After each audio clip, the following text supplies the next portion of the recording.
Mùi tuyệt ơi, mùi tuyệt ơi, nè, crom cung xây, mùi à, mát đây rồi đấy, chọn mùi à, crop ti, đập buồn,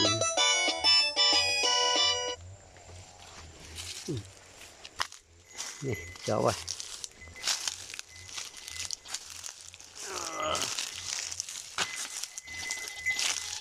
Vậy ăn mùi đây, nè, crop ti đập buồn nè.